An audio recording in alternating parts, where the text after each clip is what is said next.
अब हम लोग डिस्कस करेंगे oogenesis के प्रोसेस को। ह्यूमन रिप्रोडक्टिव सिस्टम में जो सबसे टफ और टिपिकल प्रोसेस है वो है oogenesis की प्रोसेस।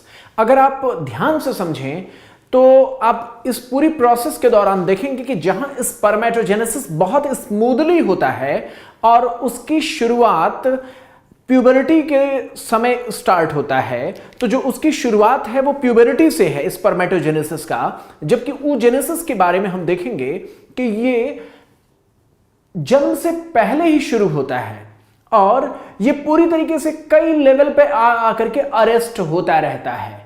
ये बहुत कॉम्प्लेक्स प्रोसेस है और इसको समझने के लिए आपको अपना दिमाग, अपना पूरा का पूरा जो अटेंशन है वो मेरे साथ इस पूरे कॉन्सेप्ट पर अप्लाई करना होगा। आप देखेंगे ये पूरी जो प्रोसेस है oogenesis की आपको आगे एमबीबीएस के दौरान भी पढ़ना है और जो नीट या जो पीएमटी के जो एग्जाम्स हैं उसको भी क्रैक करने के लिए ये पूरी प्रोसेस की जानकारी होना बहुत जरूरी है। तो ये इसीलिए आपको ये पहले से ही मैं बता रहा हूं कि जहां स्पर्मेटोजेनेसिस प्यूबरिटी से स्टार्ट होता है वहीं oogenesis बिफोर बर्थ ही स्टार्ट हो जाता है। जन्म से काफी पहले oogenesis स्टार्ट हो जाता है। कितना पहले, अब हम उसके बारे में बात करेंगे। यहां पर हम देखेंगे कि oogenesis की प्रोसेस करीब 6 to 8 कई बुक्स में ऐसा मिलता है, हालांकि एनसीईआरटी ने मेंशन नहीं किया है, लेकिन आपको कॉन्सेप्ट समझाने के लिए मैं आपको बताना चाहता हूं कि ये oogenesis की process 6 to 8 period weeks of जो पीरियड ऑफ गेस्टेशन है, यानी जो फीटस है वो 6 to 8 वीक के दौरान ही उसमें ये oogenesis की प्रोसेस स्टार्ट हो जाती है। और इस दौरान हम ये देखते हैं रफली ये मिलता है कि 6 to 8 वीक्स का जो फीटस है उसमें उस फीटस में लगातार एक उगोनियम जो होती है वो लगातार मल्टीप्लाई करती है। इसका भी अपना एक रिस्ट्रिक्शन होता है, तो उगोनियम लगातार मल्टीप्लाई करती रहती है और उसकी संख्या 20 वीक्स पर पहुंच करके जो 6 to 8 वीक पर क्या है, उगोनियम लगातार मल्टीप्लाई करती है।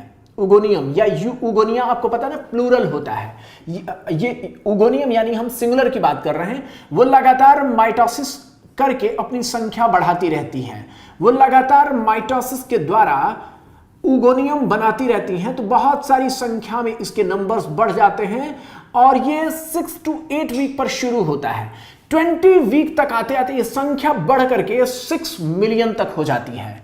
इसके बाद आगे आप देखेंगे कि जन्म के बाद इसमें डिवीजन नहीं होता, बल्कि ये जो oogenesis की प्रोसेस है अब धीरे धीरे स्लो डाउन हो जाती है और ये देखा जाता है कि 6 वीक्स ऑफ पीरियड ऑफ जो गेस्टेशन है, यानी 20 हफ्ते का जो फीटस है, 20 वीक्स का जो फीटस होता है उसमें 6 to 7 मिलियंस उगोनियम पाए जाते हैं। अब इसके बाद ये डिवाइड नहीं करता, बल्कि अब ये अपने भीतर अपने शेप में परिवर्तन करता है। यहां पर आप देखेंगे इसमें धीरे धीरे अब चेंजेस होने शुरू हो जाते हैं। यहां पर जन्म के समय ये देखेंगे कि ये धीरे धीरे अब 6 to 7 मिलियन जो उगोनियम बने हुए हैं ये आगे 2 मिलियन तक ही रह पाते हैं बर्थ के समय, और इनमें अब डिफरेंशिएशन शुरू होता है, ये बदलते हैं प्राइमरी oocytes में। तो आपके अनुसार ये है कि अगर 2 मिलियन उगोनियम है तो 2 मिलियन ही प्राइमरी oocytes बनना चाहिए, क्योंकि इन्हीं के उगोनियम के ही शेप में परिवर्तन और डिफरेंशिएशन के साथ ही प्राइमरी उगोनियम बनता है। तो 6 to 7 मिलियन से 6 to 7 मिलियन बनना चाहिए, लेकिन ऐसा नहीं होता। इसकी संख्या ये अब डिजेनरेट भी करने लगते हैं, तो जन्म के समय ये केवल 2 मिलियन बचते हैं। तो यही बात एनसीईआरटी ने मेंशन किया है कि जन्म के समय उगोनियम के जो नंबर्स होते हैं हर एक फीटल ओवरी में सीधे लिखा हुआ है a couple of millions of ugonia in each fetal ovary, ये एक स्टेटमेंट लिखा हुआ है। तो हर एक फीटल ओवरी में जन्म के समय कितने उगोनिया होते हैं, 2 मिलियंस होते हैं। अब a couple of millions का मतलब वही है 2 मिलियंस जन्म के समय होते हैं। इसके बाद इनकी संख्या में कोई परिवर्तन नहीं होता और ये धीरे धीरे अब अपने आप को डिफरेंशिएट आगे करते हैं। डिफरेंशिएशन के दौरान होता क्या है कि ये अगले मैच्योरिटी की स्टेज में ये क्या करते हैं, अपने आप को बदलते हैं प्राइमरी oocyte में।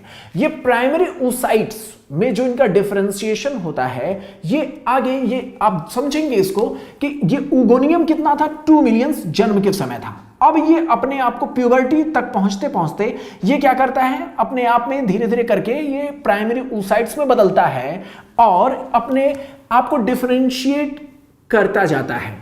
प्यूबर्टी के समय ये डिफरेंशिएशन तो करता ही जाता है और इसकी जो डिफरेंशिएशन के साथ साथ इसमें मैक्सिमम डिस्ट्रॉय भी होने लगते हैं oogoनियम, क्योंकि सभी इतने कैपेबल नहीं होते कि वो प्राइमरी oocytes में बदल सकें। तो प्यूबर्टी तक आते आते ये oogoनियम धीरे धीरे प्राइमरी oocytes में बदलते तो हैं, लेकिन इनकी संख्या घट करके 60 to 80,000 रह जाती है।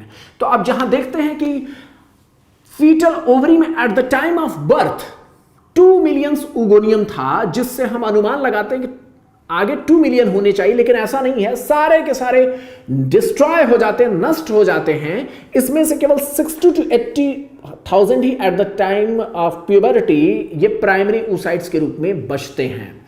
अब ये आगे क्यों नहीं बढ़ते, ये आगे क्यों नहीं बढ़ते? तो ये देखा गया है कि eight the time of puberty आपको 60 to 80,000 प्राइमरी oocytes नजर आते हैं और ये अरेस्टेड होते हैं, इनको रोका गया होता है प्रोफेज 1 पर। तो आप जानते हैं ना कि ये प्राइमरी oocytes जो है आगे के स्टेज में बढ़ना तो चाहते हैं, ये मियोसिस में जाना तो चाहते हैं। आप बात समझें, इसको यहीं से समझना होगा कि अभी हम जन्म के बाद से हम प्यूबर्टी तक के स्टेज में जाने के स्टेज की ओर बढ़ रहे हैं, यानी 10 से 12 साल तक के आगे की कहानी अब हम पढ़ने की कोशिश कर रहे हैं। यहां से 10 से 12 साल में सिर्फ इतना ग्रोथ होता है कि ये प्राइमरी oocytes में oogoनियम बदलता है और ये मियोसिस 1 में ही जाकर के रुक जाता है। तो मियोसिस 1 में ही जाकर के ये अरेस्ट हो जाता है, ये मियोसिस 1 में ही जाकर के अरेस्ट हो जाता है। मियोसिस 1 में 4 स्टेज होंगे ना, आप जानते हैं मियोसिस 1 में ये जाकर के जो अरेस्ट होता है, तो मियोसिस 1 में एक्चुअली 4 स्टेजेस होते हैं, प्रोफेज 1, मेटाफेज 1, एनाफेज 1, टीलोफेज 1। ये प्रोफेज 1 के लेप्टोटीन स्टेज में, प्रोफेज 1 में भी लेप्टोटीन, जाइगोटीन है ना, ये पैकेटीन, ये जो स्टेजेस होते हैं उसमें मैं थोड़ा डीप में जाके बोल रहा हूं। मैंने कहा कि इसमें कई स्टेजेस होते हैं, उसके एक स्टेज में जाकर के ये अरेस्ट हो जाता है और यहीं पर पड़ा रहता है। ये प्यूबर्टी तक आपको क्या oogoनियम नजर आता? नहीं। प्यूबर्टी तक कौन नजर आता है? आपको प्राइमरी oocytes मिलते हैं, वो भी प्रोफेज 1 में अरेस्टेड होते हैं। अब आप ये सोचेंगे कि ये प्रोफेज 1 में अरेस्टेड रहता है eight the time of puberty. अब यहीं से आपको समझना होगा, बहुत ही क्लियर करना होगा आपको। आप देखें प्यूबर्टी तक जितने भी आपको दिखेंगे, जो भी आपको oocytes नजर आते हैं, वो कितने होते हैं? 60 to 80,000 प्राइमरी oocytes होते हैं। तो eight the time of puberty आप सोचें तो आप देखेंगे कि एक फीमेल के बॉडी में 60 to 80,000 प्राइमरी oocytes उसके पास हैं, ये प्यूबर्टी के समय, ठीक है। इसमें से अब आप देखेंगे कि धीरे धीरे करके केवल 400, आप देखेंगे 400 को ही केवल मेंस्ट्रुअल साइकिल यानी MC मेंस्ट्रुअल साइकिल में जाने का मौका मिलता है। तो ये जितने भी हर एक मेंस्ट्रुअल साइकिल में, जैसे मान लीजिए वो गर्ल जो कि 11 साल में पहली बार पीरियड आया या 12 ईयर्स में उसको पहली बार पीरियड आया, तो उस दौरान क्या होगा, उसका एक प्राइमरी oocytes कोई होगा जो आगे के स्टेज में बढ़ेगा। समझ गए आप? जो 60 to 80,000 में से केवल 400 को ही चांस मिलता है मेंस्ट्रुअल साइकिल में जाने का। तो इस आप समझ लें कि इसमें जो एक्चुअल जो मेंस्ट्रुअल साइकिल में जाने वाला होगा वो केवल इसमें से 60 to 80,000 में से केवल 400 होंगे। उसमें से कोई एक पिक किया जाएगा 12 साल की उम्र में, वह प्राइमरी oocyte जो है, ये प्राइमरी oocyte ही है जो कि पिक किया जा रहा है। ऐसे ही क्या होगा, उसी 400 में से कोई एक 30 साल की उम्र में 30 ईयर में कोई पिक किया जाएगा। आप बात समझ रहे, ये अरेस्टेड है। ऐसे ही कोई ऐसा होगा जो 36 ईयर में भी पिक किया जाएगा, तो वो भी प्राइमरी oocyte स्टेज में ही अरेस्टेड है।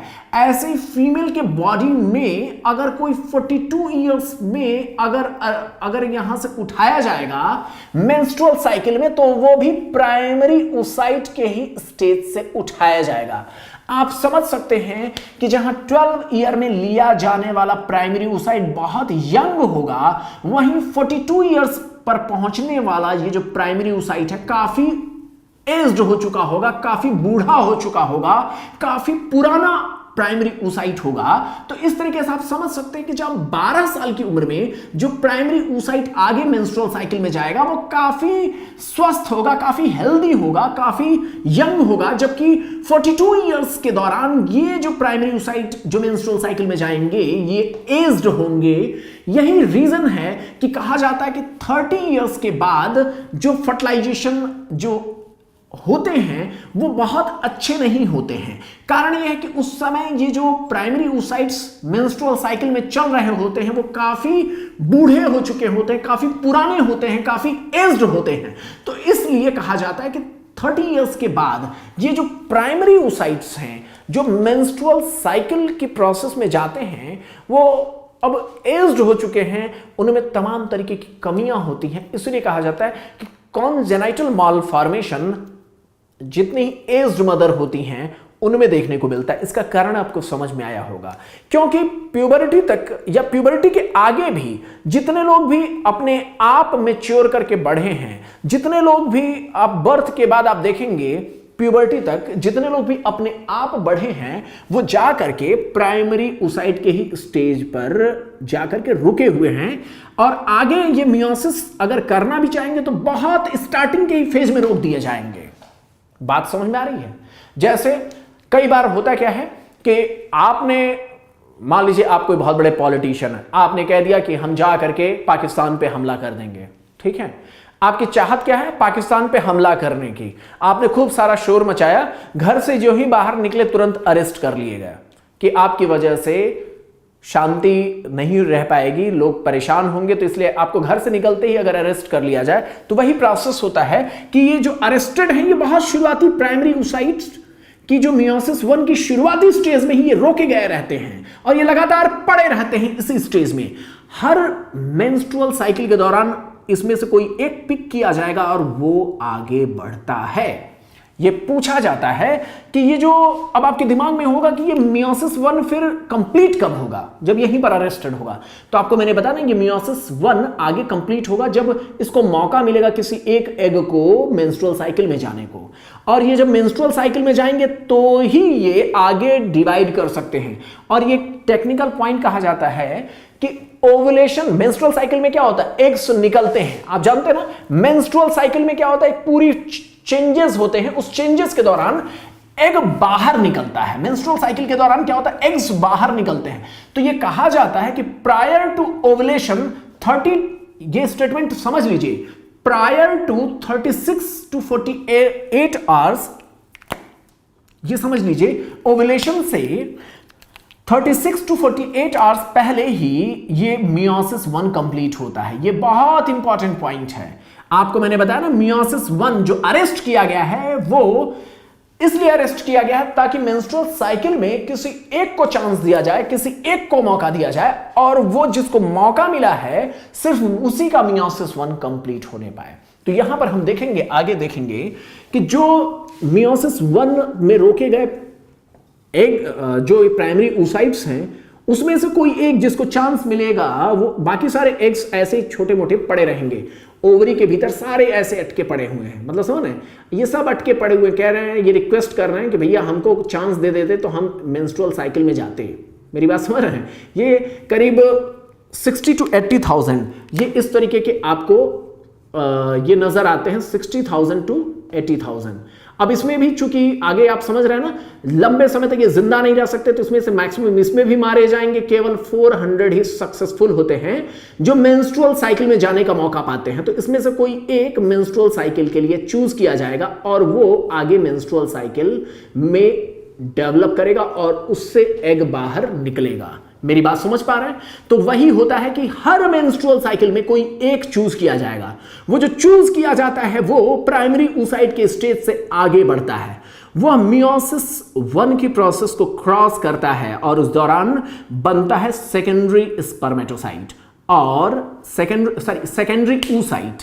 आप बात समझ पा रहे हैं? सेकेंडरी oocyte बनता है और ये सेकेंडरी oocyte के साथ साथ पोलर बॉडी बनता है। एक पोलर बॉडी होता है छोटा सा, जो मेजर कंटेंट होता है न्यूट्रिएंट्स का, वो सेकेंडरी oocyte को दिया जाता है। तो ये किसको दिया जाता है? सेकेंडरी oocyte को दिया जाता है। तो आप समझ सकते हैं कि मेंस्ट्रुअल साइकिल में ये मियोसिस 1 किसी एक को चूज किया जाएगा, वो आगे बढ़ेगा और अपने सेकेंडरी oocyte के स्टेज पर पहुंचेगा। सेकेंडरी oocyte के स्टेज पर ही एग या जो फीमेल गैमीट है वो रिलीज होता है। मेरी बात समझिएगा, सेकेंडरी oocyte के स्टेज में ही ये ओवम रिलीज होता है और एक बार फिर ये अरेस्ट हो जाता है मेटाफेज 2, मियोसिस 2 में ये आगे बढ़ नहीं पाता। ये आप बात समझे, सेकेंडरी oocytes क्या होता है? सेकेंडरी oocytes तो बना, ये सेकेंडरी oocyte ही रिलीज कर दिया जाता है ओवरी से जो रिलीज किया जाता है फीमेल गैमेट, वो सेकेंडरी oocyte होता है और ये अरेस्टेड होता है एट द स्टेज ऑफ ये मियोसिस 1, ये आगे जो है मियोसिस 2 करना तो चाहता है, प्रोफेज सक्सेसफुल हो जाता है, P2 सक्सेसफुल होता है, लेकिन मियोसिस 2 में जाकर के रुका पड़ा है। ये ओवुलेशन हो गया। अब बात समझे, सेकेंडरी oocyte ही रिलीज किया जाता है। अब आप समझे ओवरी ने क्या किया? आप देख रहे हैं एमसी के दौरान क्या हुआ, एक मेंस्ट्रुअल साइकिल के दौरान यहां से प्राइमरी oocyte का डिवीजन सक्सेसफुल हुआ, सेकेंडरी oocyte बना और इसे ही बाहर रिलीज कर दिया गया। अभी सेकेंडरी oocyte में क्या है? ये मियोसिस 1 ही कंप्लीट हुआ है, आगे मियोसिस 2 अभी नहीं हो पाया। मियोसिस 2 इसलिए नहीं हो पाया है क्योंकि ये जो ही प्रोफेज सेकेंड क्रॉस किया, मेटाफेज 2 पर ये रिलीज हुआ, सेकेंडरी oocyte रुका पड़ा है। क्यों रुका पड़ा है? क्योंकि इसके पास अपना सेंट्रियोल नहीं होता है। इसके पास अपना क्या नहीं होता? सेंट्रियोल नहीं होता है। तो इस वजह से मैंने आपको बताया था कि स्पर्म का जो मैंने स्ट्रक्चर बनाया था, मैंने आपको बताया था कि इसके स्ट्रक्चर में ये मैंने आपको नेक रीजन बताया था, मैंने बताया था नेक का हिस्सा मैंने आपको दिखाया था। मैंने बताया था ना, ये हेड होता है स्पर्म में। आप बात समझें, ये स्पर्म का हेड है, ये नेक का है, ये है मिडिल पीस, ये है टेल, है ना, ये टेल है। आप देखेंगे कि ये जो रिलीज होने वाला जो मेंस्ट्रुअल साइकिल के दौरान जो सेकेंडरी oocyte है, आपसे पूछा जाएगा मेंस्ट्रुअल साइकिल के दौरान क्या रिलीज होता है? ओवम रिलीज होता है, एग रिलीज होता है, सेकेंडरी oocyte रिलीज होता है। सेकेंडरी oocyte रिलीज होता है क्योंकि ये अभी एग में नहीं बदल पाया है, ये ओवम में नहीं बदल पाया है, ये अरेस्टेड है। रिलीज होने वाला जो एग है वो अरेस्टेड एग है। ये अभी मियोसिस 2 का मेटाफेज 2 पर ही अटका पड़ा है क्योंकि इसके पास, यहां पर देखें तो इसके पास सेंट्रियोल नहीं है। अब होगा क्या, जब स्पर्म इसके पास पहुंचता है, थोड़ा जूम करके आप दिखाएं तो ये बच्चे समझ पाएंगे। एक्चुअली जब स्पर्म इसके पास पहुंचता है, तो अपने सेंट्रियोल को इसके बॉडी में भेजता है और इसके सेंट्रियोल की मदद से फिर ये खींचे जाते हैं। तो इनका मियोसिस 2 कब पूरा हो पाता है? जब मेल का सेंट्रियोल यहां पहुंचेगा, तब जाकर के इनका मियोसिस 2 का मेटाफेज 2 कंप्लीट हो पाएगा। तो आप देख पा रहे हैं कि जो मेंस्ट्रुअल साइकिल में रिलीज किया जाता है वो सेकेंडरी oocyte रिलीज किया जाता है। इस दौरान ये मियोसिस 2 इनका कंप्लीट नहीं होता। मियोसिस 1 तो कंप्लीट हो गया, ओवुलेशन हो गया, फिर अरेस्टेड है मेटाफेज 2 पर। अब क्या होगा, ये वेट करते हैं जब मेल का स्पर्म आता है तो इससे रिलीज होने वाले सेंट्रियोल के मदद से इनका मियोसिस 2 कंप्लीट होता है। ये स्प्लिट करते हैं और उसके बाद ही यहां पर प्रॉपर ओवम बनते हैं। ये आप देखें यहां पर, ये देखिए अब ये स्प्लिट हो गए हैं तो ये प्रॉपर ओवम बनते हैं और यहां पर उसके बाद ये मैच्योर एग सेल बनते हैं। क्रोमोसोम के नंबर पे ज्यादा फोकस मत करिएगा क्योंकि आप समझ सकते हैं कि यहां पर क्या होगा। ये बस मैंने आपको समझाने के लिए बताया था कि यहाँ पर आप देखें, आप यहाँ पर देख सकते हैं कि किस तरीके से 4 से हमने स्टार्ट किया, यहाँ पर पेयरिंग किया, मियोसिस 1 में मैंने नंबर हाफ कर दिया। उसके बाद मैंने आपको दिखाया ना कि ये आगे किस तरीके से इनकी नंबर्स फिर वही मेंटेन रहेंगे। यहाँ पर ये 2 संख्या में जाएंगे ना, तो यहाँ पर ये 2 बनेंगे। तो यहाँ पर देखें आप, इसमें से किस तरीके से आगे गया, तो ये मियोसिस 2 के दौरान आप देख सकते हैं। अब मेटाफेज 2 कब कंप्लीट हुआ, जब स्पर्म यहां पर पहुंचेगा और उसके बाद यहां पर ओवम प्रॉपर बनेगा और सेकेंडरी पोलर बॉडी बनेगी। तो आप देख सकते हैं कि जहां इसीलिए कहा जाता है ना सेकेंडरी पोलर बॉडी फर्टिलाइजेशन के बाद बनती है। सेकेंडरी पोलर बॉडी कब बनती है, प्राइमरी पोलर बॉडी तो पहले ही बन गए में एनसी के दौरान और वो अलग हो जाती है, लेकिन जो सेकेंडरी पोलर बॉडी होती है वो फर्टिलाइजेशन के बाद बनती है। और यहाँ पर देखें फर्टिलाइजेशन के बाद ही ये अगली जो डिवीज़न है मियोसिस 2 तभी कंप्लीट हो पाती है। सेकेंडरी oocyte से ओवम और पोलर बॉडी बनती है, थोड़ा और मैच्योर होता है, मैच्योर एक सेल के रूप में इसका नाम रखा जाता है। तो ये चीज़ हम लोगों ने समझा। यहाँ पर 2 बातें समझना है कि जहाँ मेंस्ट्रुअल साइकिल के स्टार्ट होने से पहले सारे के सारे प्रोफेज 1 में अटके पड़े थे, वहीं मेंस्ट्रुअल साइकिल खत्म हो जाने के बाद मियोसिस 2 में भी रुके रहते हैं। मियोसिस 2 के मेटाफेज 2 में अटके पड़े रहते हैं और स्पर्म का इंतजार करते हैं। क्यों? क्योंकि स्पर्म के नेक में है सेंट्रियोल, उस सेंट्रियोल की मदद से फर्दर उनका मियोसिस 2 से आगे का स्टेज कंप्लीट हो पाएगा। तो यहाँ पर हम देख रहे हैं उन्हीं सारी चीज़ों को एक बार फिर से हम इमेज के माध्यम से देखने की कोशिश करेंगे। यहाँ पर हम देखेंगे कि जो उगोनियम है, ये प्राइमोर्डियल जर्म सेल है उगोनियम, ये लगातार मल्टीप्लाई करता है, लेकिन कुछ दिनों बाद ये अपनी संख्या बढ़ा करके रुक जाता है। ये 20 वीक्स के बाद फर्दर ये मल्टीप्लाई नहीं करता, तो ये 20 वीक्स तक ही अपने आप को मल्टीप्लाई करता है और इस दौरान इसकी संख्या 6 to 7 मिलियन हो जाती है। और इसके बाद इसकी संख्या अब 20 वीक का बच्चा है, यानी आप समझ रहे हैं ये कितने महीने का ये फीटस है। आप देख सकते हैं 1 महीने में कितने वीक्स होते हैं, 4 वीक्स, नियर अबाउट 5 मंथ पर ही जाकर के इनका फर्दर डिवीजन रुक जाता है। 20 वीक्स का जो एक फीटस है उसमें आप देखेंगे 6 to 7 मिलियंस होते हैं। बर्थ तक आते आते इसमें से भी तमाम डिजनरेट हो जाते हैं और ये प्राइमोर्डियल फॉलिकल के रूप में आगे डेवलप करेंगे, क्योंकि इनके जो उगोनिया होते हैं अब ये आगे डेवलप करते हैं, आगे डेवलप करने की कोशिश करते हैं। और जो ये उगोनिया अपने आप को डिफरेंशिएट होता है प्राइमरी oocytes के रूप में। किसके रूप में? प्राइमरी oocytes के रूप में। और इसके चारों ओर कुछ ग्रेनुलोसा सेल्स इसको चारों ओर से कवर कर लेते हैं, तो ये अभी बहुत डिफरेंशिएटेड नहीं है, तो इसको हम कहते हैं प्राइमोर्डियल फॉलिकल।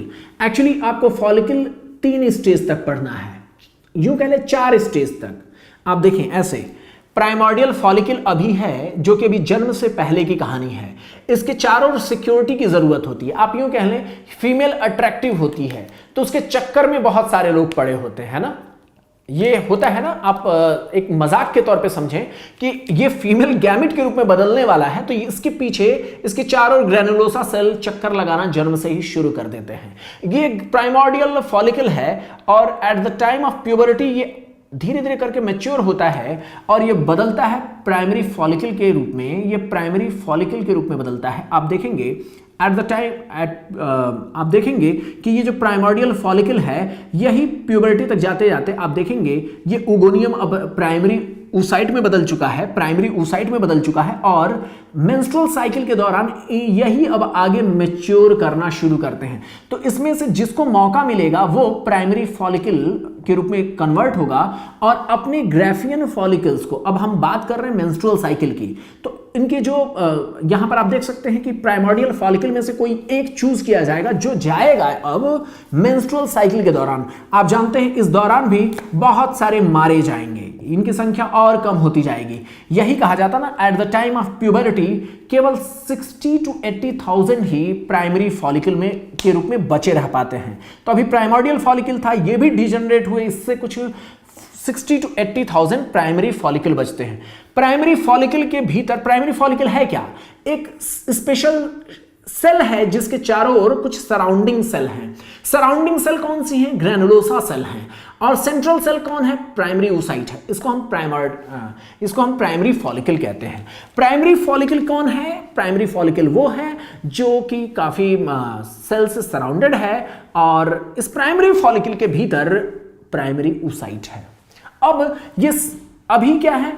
ये प्रोसेस इतना मुश्किल भरा है समझने के लिए भी, समझाने के लिए भी, इसलिए आपको समझना होगा। अभी प्राइमरी oocyte ही ये पूरी तौर पे बने रहेंगे। आप देखेंगे आगे इनके बाहर के सेल्स तो डिवाइड करेंगे, ये अभी भी इसमें कोई बहुत ज्यादा नाम के हिसाब से कोई चेंजेस नहीं होगा। देखिए प्राइमरी oocyte, इसके पहले भी प्राइमरी oocyte, देखें आप, इसको भी प्राइमरी oocyte मैंने कहा, ठीक है। प्राइमर्डियल फॉलिकल में भी, प्राइमरी फॉलिकल में भी प्राइमरी oocyte, सेकेंडरी फॉलिकल में भी प्राइमरी oocyte, टर्शियरी फॉलिकल में भी प्राइमरी oocyte। हालांकि अब जाकर के टर्शियरी फॉलिकल में जाकर के इसका नाम अब बदलने का स्टेज आता है, जिसको हम कहते हैं सेकेंडरी oocyte। तो एक्चुअली क्या है, यहां पर जाकर के मियोसिस 1 कंप्लीट हो पाता है, ठीक है। तो अब हम स्टेज देखते हैं क्या होता है। यहां पर देखेंगे प्राइमरी फॉलिकल की जो संख्या होती है एट द टाइम ऑफ प्यूबरिटी, ये 60 to 80,000 रहती है, क्योंकि बीच बीच में ये मरते रहते हैं। ये पूरी तरीके से मैंने आपको बताया था ना कि ये मरेंगे, इसमें काफी संख्या डिजेनरेट होती है, केवल कुछ ही ऐसे होते हैं जो बचते हैं और आगे बढ़ते हैं। तो यहां पर क्या होगा, मेंस्ट्रुअल साइकिल के दौरान ये जो प्राइमरी फॉलिकल आगे बढ़ता है, इसमें प्राइमरी oocyte होता है और चारों ओर कुछ सेल्स की कवरिंग होती है, जिसे ग्रेनुलोसा सेल कहते हैं। ये ग्रेनुलोसा सेल आगे मल्टीप्लाई करके मल्टी लेयर्ड हो जाते हैं और इसी दौरान इनके बीच में कुछ कैविटी नजर आने लगती है। ये क्या है, खाली जगह है। आप देखें तो ये खाली जगह है, सेंटर में है प्राइमरी oocyte। यहां पर आप देख रहे हैं ग्रेनुलोसा सेल जो ब्लैक कलर से है और इसके चारों ओर थीका की लेयर है। किसकी लेयर है, ब्लू कलर से थीका की लेयर है। ये है आपका ग्रेनुलोसा सेल, ये है एंट्रम और ये है इसका प्राइमरी oocyte। अब क्या होता है, ये जो एंट्रम है ये आगे और बड़ा होता जाता है। तो ये बड़ा होता जाता है, यहां पर आप देखेंगे एंट्रम इतना बड़ा हो जाता है, ये जो खाली जगह है ये इतना बड़ा हो जाता है, ये सेल्स के डिजेनरेशन से होता है और सेल्स के बीच में गैपिंग बढ़ने से होता है। ये एंट्रम जो खाली जगह है, ये सेल के डिजेनरेशन और स्पेस तैयार होने की वजह से होता है। इतना ज्यादा बड़ा हो जाता है कि केवल एक छोटे से साइट पर ही ये जो oocyte है, जो हमारा प्राइम कंसर्न का जो पार्ट है, वो केवल एक ही साइड से जुड़ा रहता है, चिपका रहता है, बाकी ये चारों ओर से खाली जगह होती है। इसमें फ्लूइड फिल्ड कैविटी है। यहां पर आप देखेंगे ये पूरी तरीके से मल्टीप्लाई करके मल्टी लेयर्ड हो चुके हैं ग्रेनुलोसा सेल्स और थीका सेल में अब परिवर्तन आता है।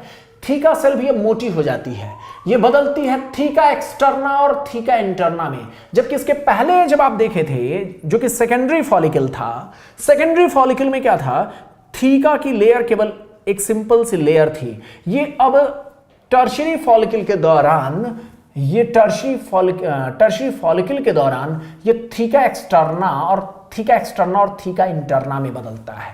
मेरी बात समझ पा रहे हैं? हमने क्या किया, प्राइमरी फॉलिकल, सेकेंडरी फॉलिकल और फिर टर्शियरी फॉलिकल पर गए। इस दौरान क्या हो रहा है, आप देखिए प्राइमर्डियल, प्राइमरी, सेकेंडरी, टर्शियरी। इस दौरान आपने क्या देखा, प्राइमरी oocyte। ये चल कहां रहा है, एक मेंस्ट्रुअल साइकिल में कोई एक एग, प्राइमरी जो फॉलिकल है वो आगे अपने स्टेज को आगे बढ़ा रहा है और ये देखेंगे टर्शियरी फॉलिकल के स्टेज में जाकर के अब इसका मियोसिस 1 कंप्लीट हुआ है, क्योंकि इसको एमसी के दौरान मौका मिला है। इस दौरान जब इसका मियोसिस 1 कंप्लीट हो जाता है तो एकदम पूरी तरीके से तैयार हो जाता है ओवुलेशन के दौरान। और ओवुलेशन के दौरान जैसे आप यूं समझ लें, ये शादी की तरीके से है, इसको आप एक शादी की घटना समझें। ये मायके का माहौल है। मायके के माहौल में एक लड़की को जो सेकेंडरी oocyte है उसको कौन कौन घेरे हुए हैं, आप कल्पना करें तो मायका है कौन, टर्शियरी फॉलिकल। मायका कौन है, ग्राफियन फॉलिकल। तो ये जो सेकेंडरी फॉलिकल ये मायका है। मायके में देखिए किस तरीके से सेकेंडरी oocyte अब बन रहा है। प्राइमरी oocyte की डिवीजन से सेकेंडरी oocyte बन रहा है। सेकेंडरी oocyte हमारी दुल्हन है, उसके चारों ओर कौन है, मायके का माहौल है। अब जब ये मायके में देखिए धीरे धीरे बढ़ रही है, पल बढ़ करके बड़ी हो गई, यहां पर आप प्लीज दिखाएं तो आप देखेंगे ये मायके में पहुंची और ये अब इसको अपने ससुराल जाना है, किससे, पियाजी से मिलने के लिए। आप ऐसे कल्पना करें तो इसको अपने मायके का ये जो प्रोटेक्टिव एनवायरनमेंट है इसको छोड़ना पड़ेगा। तो आप जानते हैं ना कि कई बार क्या होता है, गांव में जब शादी होती है तो जब दुल्हन निकलती है तो उसके साथ साथ कोई उसकी सहेली या छोटा सा बच्चा घर से चला जाता है। क्यों, क्योंकि ये लोग बड़ा प्यार से इस मायके का एनवायरनमेंट इसको इसको आगे नरिश कर किए हुए होता है। तो आप वैसा ही देखते हैं कि आप गांव में ये चीज़ें देखने को मिलती है कि जब कोई लड़की की विदाई होती है शादी के बाद, तो उसके साथ एक छोटा बच्चा भी आता ताकि उसका मन लगा रहे, उसका प्रोटेक्शन, नए एनवायरनमेंट में उसको ज़्यादा बुरा ना लगे। वही चीज़ यहाँ पर होता है, टर्शरी फॉलिकल से बनता है ग्राफियन फॉलिकल, और अब यहाँ पर जहाँ मियोसिस 1 कंप्लीट हो जाता है टर्शरी फॉलिकल स्टेज में, और अब ये धीरे धीरे ओवुलेशन के लिए तैयार होता है। चूंकि इसको बाहर निकलना है, तो होता क्या है, सेकेंडरी oocyte जो बना है मियोसिस 1 से कंप्लीट होने के बाद, वो अपने चारों ओर एक कवरिंग बना लेता है। कवरिंग जिसको कहते हैं जोना पैलुसिडा कहते हैं। क्यों? क्योंकि अब आगे तो इसको और कोई माहौल मिलना नहीं है। तो ये जब बाहर निकलता है, ये बाहर जब रिलीज किया जाता है मेंस्ट्रुअल साइकिल के दौरान, तो इसके चारों एक कवरिंग होती है। वो कवरिंग होती है जोना पैलुसिडा की। ये जोना पैलुसिडा की कवरिंग होती है, और कुछ छोटी मोटी सहेलियां भी इसके साथ आई हुई होती हैं। तो ये चीजें यहां पर होती हैं, कुछ छोटे मोटे 1-2 सेल्स इसके साथ होते हैं। अब ये इसकी विदाई हो गई अपने मायके से, अब ये किसका इंतजार कर रही है? पियाजी का। क्या जब ये पियाजी यानी स्पर्म का जब ये इंतजार कर रही होती है एग, तो क्या ये प्रॉपर एग है? नहीं, ये अभी सेकेंडरी oocyte है। इसका मियोसिस 2 पूरा नहीं हुआ है। इसका मियोसिस 2 अरेस्टेड है। किस स्टेज में भाई? ये अरेस्टेड है मेटाफेज 2 में। ये किस में अरेस्टेड है? मेटाफेज 2 के स्टेज में इसका मियोसिस अभी अरेस्टेड है। जब स्पर्म पहुंचेगा तो अपने सेंट्रियोल को जो नेक में पाया जाता है उसको रिलीज करेगा। उसके बाद इसका मेटाफेज 2 कंप्लीट होगा, तब जाकर के ये प्रॉपर इसमें क्या होगा, ये एग में कन्वर्ट होगा। तो ये प्रोसेस पूरी तरीके से इस तरीके से चल रहा होता है, और इस दौरान हार्मोनल चेंजेस भी होते हैं जो इस ग्रोथ के लिए रिस्पॉन्सिबल होते हैं। हार्मोनल चेंजेस जो इस पूरे मेंस्ट्रुअल साइकिल के दौरान रिस्पॉन्सिबल होते हैं इसको आगे बढ़ाने के लिए, उसको हम लोग नेक्स्ट लेक्चर में डिस्कस करेंगे।